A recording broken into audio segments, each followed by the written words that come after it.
اللہ کے علاوہ کوئی ایسی ذات نہیں جس کی غلامی کی جائے، بس صرف اور صرف اللہ ہی کی غلامی کرو۔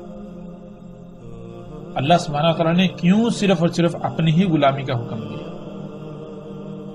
اس کا جواب بھی اللہ سبحانہ وتعالی اس آیت میں دے دیتے ہیں۔ اللہ سبحانہ وتعالی کہتے ہیں کہ اگر ہوتے یا اگر تھے، یہاں ماضی کا صیغہ ہے، اللہ سبحانہ وتعالی بنیادی طور پر یہ کہہ رہے ہیں کہ آسمانوں اور زمینوں میں تھے اللہ کے علاوہ اور الہ، یعنی کہ اللہ کے علاوہ اوروں کی بات مانی گئی، اوروں کی غلامی کی گئی، اس وجہ سے کائنات میں سب کچھ درہم برہم ہو گیا۔ قرآن کا اسلوب ایسا ہے گویا کہ ہم نے ماضی میں کچھ کیا تو ہمیں وہ بتایا جا رہا ہے، لیکن جب ہم قرآن کا ترجمہ کرتے ہیں، قرآن کو پڑھتے ہیں، تو ہم چونکہ اس دور میں اس وقت میں موجود ہیں تو ہم ماضی کے بجائے حال کو لیتے ہیں، تو اس کے مطابق ہم ترجمہ کرتے ہیں، اس کے مطابق ہم قرآن کو لیتے ہیں۔ لیکن قرآن میں اللہ سبحانہ تعالیٰ نے ماضی کا صیغہ استعمال کر کے پہلے ہی یہ خبریں دے دی کہ ایسا سب کچھ ہو چکا۔ اگر تمہیں روکا گیا اللہ کے علاوہ اوروں کو الہ بنانے سے تو تم نہیں رکے، تم نے اوروں کو الہ بنایا، یعنی کہ تم اوروں کو الہ بناؤ گے تو پھر اس کا انجام کیا ہوگا؟ اس آیت میں اللہ سبحانہ وتعالی نے وہ بالکل واضح کر دیا۔ اگر تھے آسمانوں اور زمینوں میں الہ اللہ کے علاوہ تو سب کچھ درہم برہم ہو جاتا، ہر طرف تباہیاں ہو جاتی، ہر مخلوق میں خرابیاں ہو جاتی، تمام مخلوقات میں خرابیاں ہو جاتی، ہر طرف فساد ہو جاتا۔ بس اللہ پاک ہے، اللہ رب ہے عرش کا، اور اللہ پاک ہے اس سے جو کچھ تم کر رہے ہو۔ یعنی اللہ سبحانہ وتعالی نے یہ کہا، اللہ سبحانہ وتعالی یہ کہہ رہے ہیں کہ اللہ سبحانہ وتعالی نے اس کائنات کو خلق کیا تو اس کائنات کے نظام کے چلانے کی جو صلاحیت ہے، جو اہلیت ہے، وہ بھی صرف اور صرف اللہ کے لیے ہے۔ اللہ کے علاوہ کوئی بھی ایسا نہیں ہے کہ جو اس کائنات کا نظام چلا سکے۔ جس کی مرضی سے کائنات میں کچھ ہو سکے تو کائنات ٹھیک رہے، ایسا کوئی بھی نہیں سوائے اللہ کے۔ تو جو کچھ بھی تم کر رہے ہو، جو اعمال، جو کرتوت تم کر رہے ہو، جو حکم تم دوسری مخلوقات کو دے رہے ہو، جو کچھ تم دوسری مخلوقات کو کرنے پر مجبور کر رہے ہو، اللہ نے اس کا حکم نہیں دیا، اللہ اس سے پاک ہے۔ یہ سب کچھ اللہ کے حکم، اللہ کی مرضی کے خلاف ہو رہا ہے، تم خلاف کر رہے ہو۔ تو اللہ سبحانہ وتعالی نے بالکل واضح کر دیا کہ اگر ہوتے آسمانوں اور زمینوں میں اللہ کے علاوہ اور الہ تو کیا ہو جاتا؟ تو فساد ہو جاتا۔ اس لیے اللہ سبحانہ وتعالی نے کہا تھا کہ اللہ کے علاوہ اور کوئی الہ نہیں، اس لیے صرف اور صرف میری ہی غلامی کرو۔ تو آج ہم دیکھتے ہیں کہ آج کیا انسان اللہ کی غلامی کر رہے ہیں یا اللہ کے علاوہ اوروں کی غلامی کر رہے ہیں؟ اگر ہم تھوڑا سا غور و فکر کریں، اپنے ارد گرد نگاہ دوڑائیں، اپنے ہی گریبان میں جھانکیں تو حق ہمارے اوپر بالکل کھل کر واضح ہو جائے گا۔ اب سوال یہ پیدا ہوتا ہے کہ اللہ سبحانہ و تعالیٰ نے ایسا کیوں کہا کہ اللہ کے علاوہ اگر اور الہ ہوتے تو ہر شے درہم برہم ہو جاتی، کائنات میں تمام مخلوقات جو ہیں ان میں فساد ہو جاتا، ان میں خرابیاں ہو جاتی، بیماریاں، نقائص، عیوب پیدا ہو جاتے، سب سارے کا سارا نظام درہم برہم ہو جاتا۔ اللہ تعالیٰ نے جو کائنات میں ایک میزان، ایک توازن قائم کیا ہوا ہے وہ بگڑ جاتا۔ یہ کیوں اللہ تعالیٰ نے کہا؟ اور کیوں اللہ تعالیٰ نے یہ کہا کہ اس کائنات کا نظام چلانے کی اہلیت و صلاحیت صرف اور صرف اللہ ہی کی ذات میں ہے، اللہ کی ذات کے علاوہ کوئی بھی ایسا نہیں جو اس کائنات کا نظام چلا سکے۔ کیوں اللہ تعالیٰ نے ایسا کہا؟ اور جو کچھ تم کر رہے ہو اللہ تعالیٰ اس سے پاک ہے، یعنی کہ یہ اللہ کی مرضی کے خلاف ہو رہا ہے، اللہ تعالیٰ ایسا نہیں چاہتا، تم اللہ کے مقابلے پر الہ بنے ہوئے ہو۔ ایسا کیوں اللہ سبحانہ تعالیٰ نے کہا؟ کیوں اللہ تعالیٰ نے صرف اور صرف اپنی غلامی کا حکم دیا؟ تو اس کی وضاحت بھی اللہ سبحانہ تعالیٰ قرآن میں کھول کر دیتے ہیں، جیسا کہ ہم ان آیات میں دیکھ سکتے ہیں۔ اللہ سبحانہ تعالیٰ کہتے ہیں اور وہی ہے ذات جس نے خلق کیا آسمانوں اور زمین کو حق کے ساتھ۔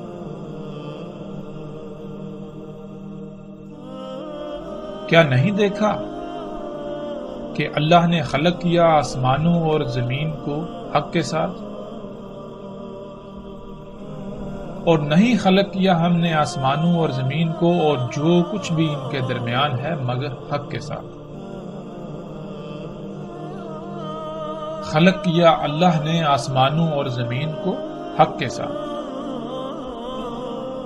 نہیں خلق کیا اللہ نے آسمانوں اور زمینوں کو اور جو کچھ بھی ان کے درمیان ہے مگر حق کے ساتھ۔ نہیں خلق کیا ہم نے آسمانوں اور زمین کو اور جو کچھ بھی ان کے درمیان ہے مگر حق کے ساتھ۔ اب یہاں یہ سوال پیدا ہوتا ہے کہ یہ حق کے ساتھ خلق کرنا کیا ہے؟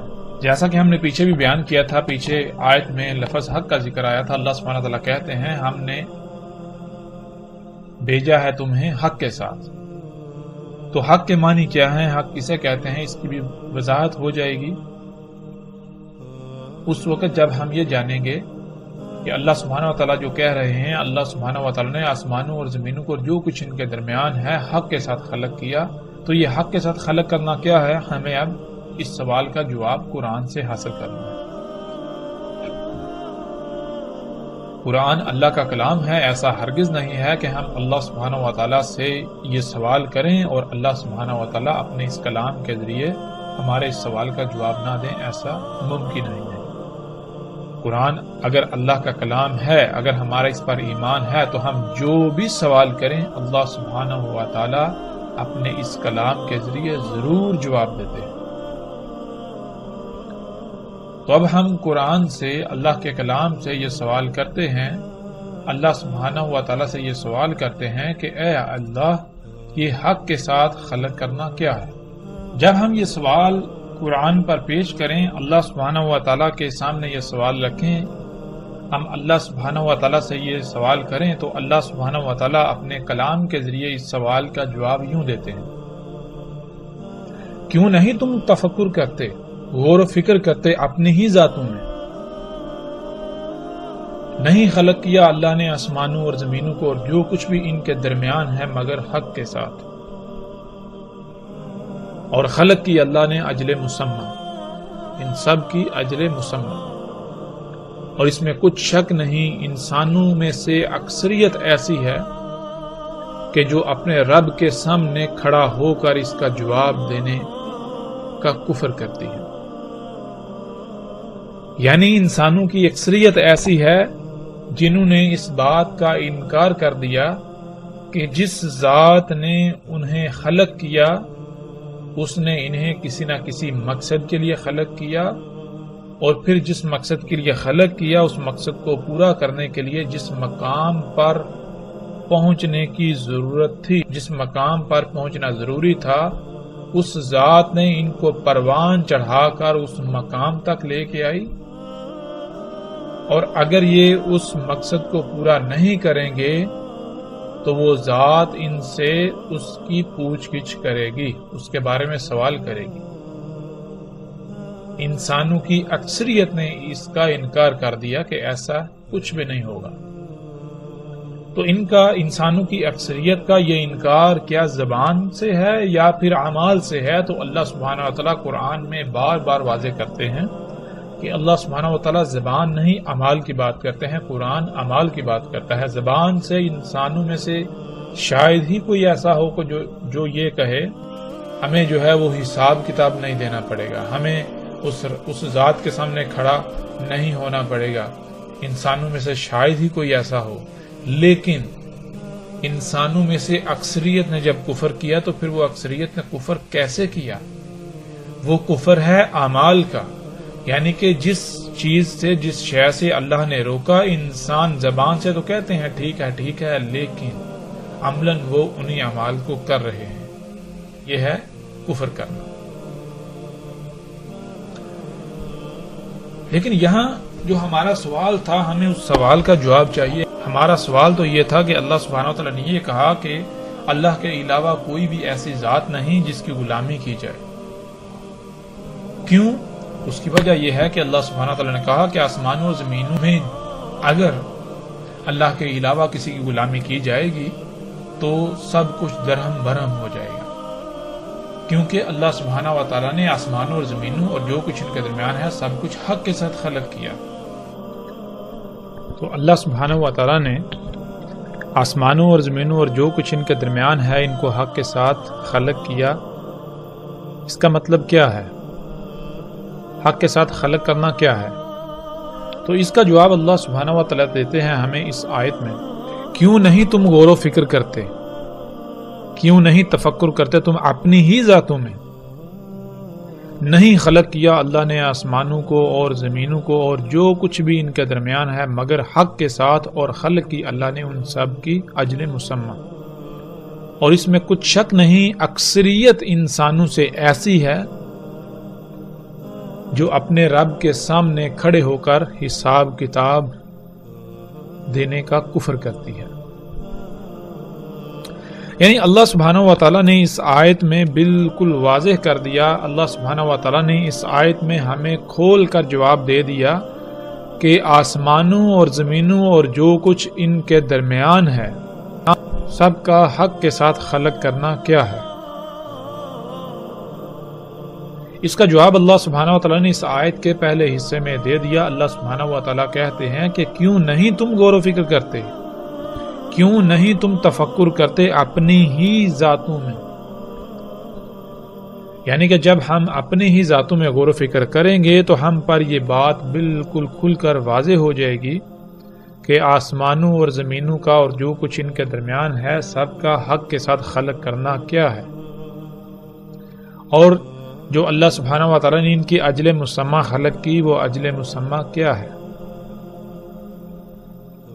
اور پھر ہمارے اوپر یہ بات بھی واضح ہو جائے گی کہ اللہ سبحانہ و تعالیٰ نے کیوں صرف اور صرف اپنی ہی غلامی کا حکم دیا، اور کیوں اللہ سبحانہ و تعالیٰ نے کہا کہ اللہ کے علاوہ اگر کسی کی غلامی کی جائے گی تو کائنات میں فسادت، ہر طرف فساد ہو جائے گا، درہم برہم تمام مخلوقات میں خرابیاں ہو جائیں گی۔ کیوں اللہ سبحانہ و تعالیٰ نے یہ کہا کہ اس کائنات کا نظام صرف اور صرف اللہ سبحانہ و تعالیٰ کی ذات ہی چلا سکتی ہے، اس کے علاوہ دوسرے کسی میں یہ اہلیت و صلاحیت نہیں کہ وہ اس کائنات کا نظام چلا سکے، یا پھر اللہ کے علاوہ اگر کسی کی ایک رائے برابر بھی بات مانی جائے اس کائنات میں، کسی کی مرضی کے مطابق اس کائنات میں رائے برابر بھی عمل کیا جائے تو یہ کائنات ٹھیک رہے، ایسا ہرگز نہیں۔ اگر اس کائنات میں اللہ سبحانہ و تعالیٰ کے علاوہ کسی کی مرضی کے مطابق ایک رائے برابر بھی عمل کیا گیا تو اس سے کائنات میں فساد ہوگا۔ تو ناظرین، اب سب سے پہلے ہمیں اپنی ہی ذاتوں میں غور و فکر کرنا ہے۔ جب ہم اپنی ہی ذاتوں میں غور و فکر کریں گے تو حق کھل کر ہمارے سامنے آ جائے گا۔ جب ہم اپنی ہی ذاتوں میں غور و فکر کریں تو جو سب سے پہلی بات ہمارے سامنے آتی ہے وہ یہ کہ ہمارا جسم دو حصوں پر مشتمل ہے۔ ہمارے جسم کے دو پہلو ہیں، ایک پہلو ظاہری اور ایک پہلو باطنی جو کہ پوشیدہ ہے۔ دوسرا، ہمارا جسم لا تعداد اعضاء کا مجموعہ ہے، اور دوسری بات یہ کہ ہمارا جسم کئی اعضاء کا مجموعہ ہے۔ ان میں کچھ اعضاء تو ایسے ہیں جو ہمارے جسم کے ظاہری پہلو کا حصہ ہیں، اور کچھ تو ایسے ہیں جو ہمارے جسم کے باطنی یعنی جو پوشیدہ ہے اس کا حصہ ہے۔ جو جسم ہمارا ظاہری ہے، یعنی ہمارے جسم کا جو پہلو ظاہری ہے، اس میں جو اعضاء آتے ہیں ان میں ہاتھ، پاؤں، ناک، کان، سر، بال، ٹانگیں، گھٹنے، کھال، یہ تمام کے تمام حصے جو ہیں یہ ظاہری پہلو میں آتے ہیں۔ پھر ہم دیکھتے ہیں کہ صرف اور صرف یہ جو ظاہری حصے ہیں، ظاہری اعضاء ہیں، پورا مکمل جسم صرف اور صرف یہ نہیں ہے، بلکہ اس کے برعکس ہمارے جسم کا ایک باطنی پہلو بھی ہے، جس میں ہمارے دل، گردے، پھیپھڑے، خون، انتڑیاں اور ان سمیت کئی اعضاء آتے ہیں۔ پھر ناظرین جیسے جیسے ہم غور و فکر کریں تو ہم پر مزید جو بات واضح ہوتی ہے وہ یہ کہ ان تمام اعضاء کا کوئی نہ کوئی مقصد ہے، یعنی ان سب اعضاء کو کسی نہ کسی مقصد کے لیے خلق کیا گیا۔ اور اسے ہم یوں جان سکتے ہیں کہ اگر ہمارے پاؤں نہ ہوں تو اس سے کیا ہوگا؟ اگر ہمارے پاؤں نہ ہوں تو ہمیں کئی طرح کی تکالیف کا سامنا کرنا پڑے گا، ہم چلنے سے عاجز آ جائیں گے۔ اسی طرح اگر ہمارے ہاتھ نہ ہوں، ہماری آنکھیں نہ ہوں، ہمارے کان نہ ہوں، ہمارا ناک نہ ہو، ہماری زبان نہ ہو یا ہمارا دماغ نہ ہو تو ہمیں کن پریشانیوں کا، مصیبتوں کا، تکالیف کا سامنا کرنا پڑے گا، یہ بھی بالکل واضح ہے۔ تو اس سے ناظرین جو بات سامنے آتی ہے وہ یہ کہ اللہ سبحانہ و تعالیٰ نے ہمارے جسم کے تمام اعضاء کو کسی نہ کسی مقصد کے لیے خلق کیا۔ پھر مزید آگے بڑھتے ہیں۔ جب مزید ہم غور و فکر کریں تو ہم یہ دیکھتے ہیں کہ تمام کے تمام انسانوں میں ہاتھ ایک مخصوص مقام پر ہیں، پاؤں ایک مخصوص مقام پر ہیں، آنکھیں، کان، ناک، سر، دماغ، یعنی جتنے کے جتنے اعضاء ہیں تمام کے تمام انسانوں میں کسی ایک مخصوص مقام پر ہی کیوں ہیں؟ ہر انسان کی آنکھیں ایک ہی مقام پر ہیں، ہاتھ ایک ہی مقام پر ہیں، پاؤں ایک ہی مقام پر ہیں۔ ایسا کیوں نہیں کہ پاؤں کی جگہ ہاتھ ہوں، ہاتھوں کی جگہ پر ناک ہو، ناک کی جگہ پر کان ہوں؟ ایسا کیوں نہیں؟ جب ہم غور و فکر کریں تو ہم پر یہ بات کھل کر واضح ہو جاتی ہے کہ اگر پاؤں کی جگہ پر سر ہو تو پھر ہم زندہ نہیں رہ سکتے، پھر ہمیں تکالیف کا سامنا کرنا پڑے گا۔ سر کو جس مقصد کے لیے خلق کیا گیا وہ مقصد صرف اور صرف اسی وقت پورا ہو سکتا ہے، سر اس مقصد کو تب ہی پورا کر سکتا ہے جب وہ اس مقام پر ہوگا جس مقام پر قائم ہو کر وہ اس مقصد کو پورا کر سکتا ہے جو مقام سر کا ہے۔ اسی طرح جب تک پاؤں اپنے مقام پر نہیں رہیں گے تب تک وہ اپنا مقصد پورا نہیں کر سکتے۔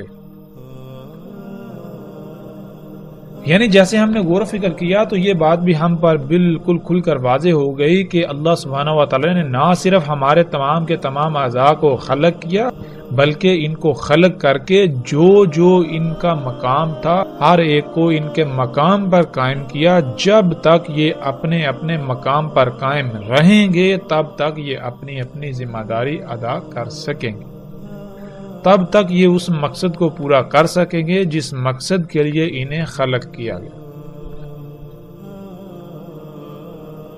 بالکل اسی طرح ناظرین جو ہمارے جسم کے پوشیدہ پہلو میں اعضاء ہیں جیسے دل، گردے، پھیپھڑے، دماغ، خون، انتڑیاں، ان سمیت جتنے بھی باقی اعضاء ہیں وہ سب کے سب بھی اپنے اپنے مقام پر رہتے ہوئے اپنی اپنی ذمہ داری ادا کر رہے ہیں۔ کوئی دوسرے کے مقام پر رہ کر اپنی ذمہ داری ادا نہیں کر سکتا، اپنی ذمہ داری پوری نہیں کر سکتا۔ پھر جیسے جیسے مزید ہم غور و فکر کرتے چلے جائیں تو ہم پر یہ بات بھی واضح ہوتی ہے کہ جیسے دل ہے اگر وہ eپنا کام کرنا چھوڑ دے تو جسم کی موت ہو جائے گی۔ یعنی جسم کے تمام اعضاء ایک دوسرے کے ساتھ ایسے مشروط ہیں، سب کا ایک دوسرے کے ساتھ ایسا تعلق قائم ہے کہ جب ایک اپنی ذمہ داری پوری کرے گا تو دوسرا عضو اپنی ذمہ داری پوری کر پائے گا۔ اگر کسی ایک عضو نے بھی اپنی ذمہ داری پوری کرنا ترک کر دی تو اس سے مشروط، اس سے متعلقہ جتنے بھی اعضاء ہیں وہ بھی اپنی ذمہ داری ترک کر دیں گے، وہ اپنی ذمہ داری پوری نہیں کر پائیں گے۔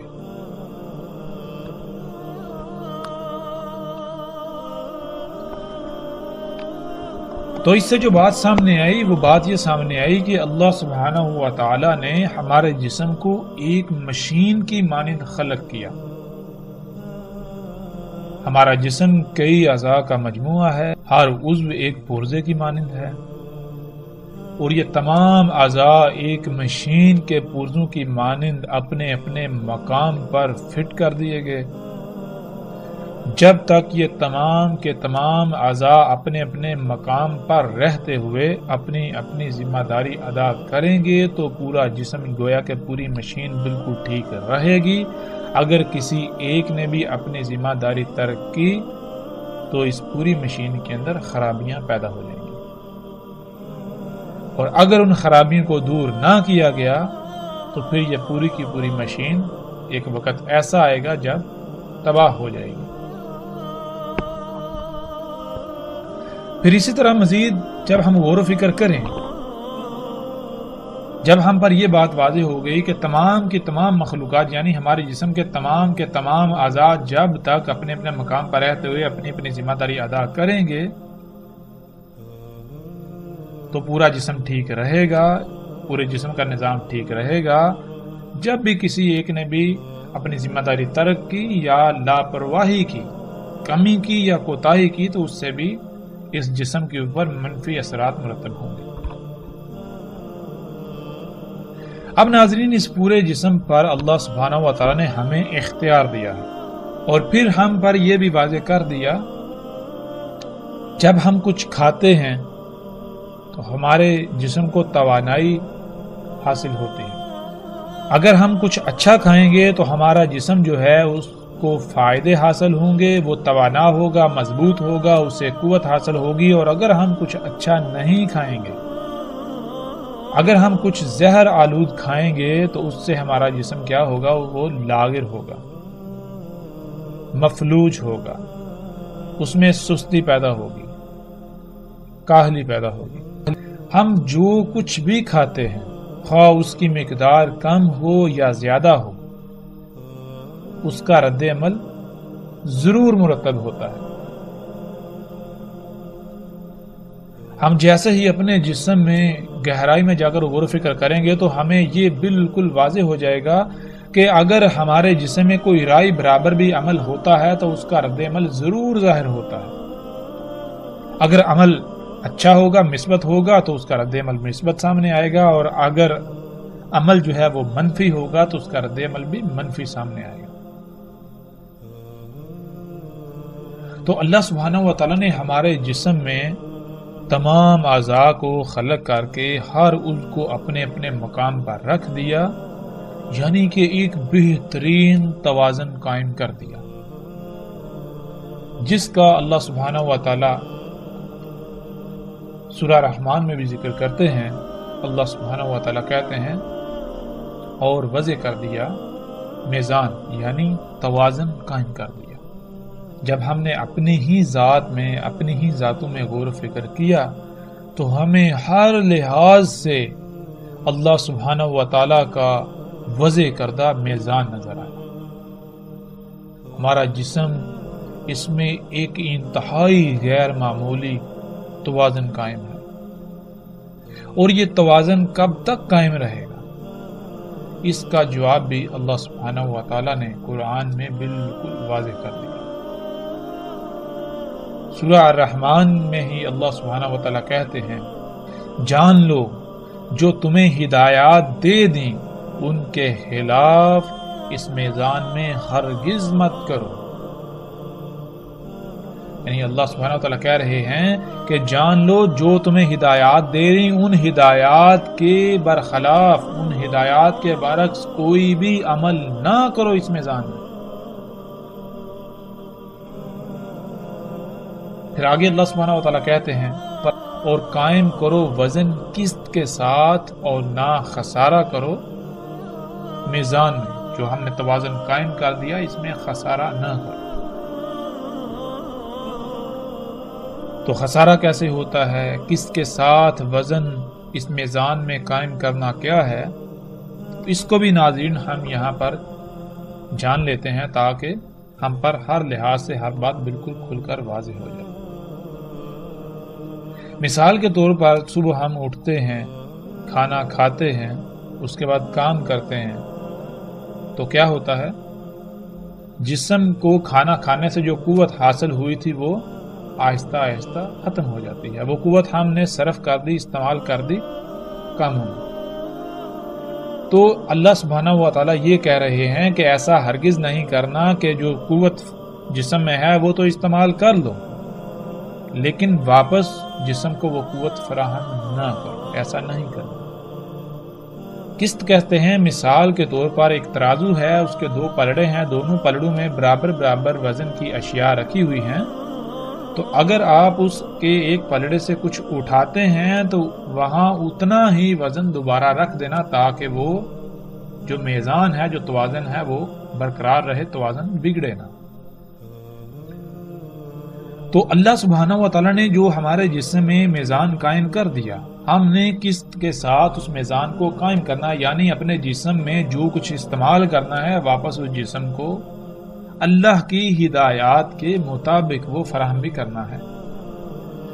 جب تک خالق کی ہدایات کے خلاف کوئی عمل نہیں ہوگا، تب تک خالق کی ہدایات کے مطابق اس میزان میں عمل کیا جائے گا تو اس میں کوئی خسارہ نہیں ہوگا، کوئی کمی نہیں ہوگی. اور جب ہی ہم نے خالق کی ہدایات کو نظر انداز کیا تو اس میزان میں خسارہ ہو جائے گا.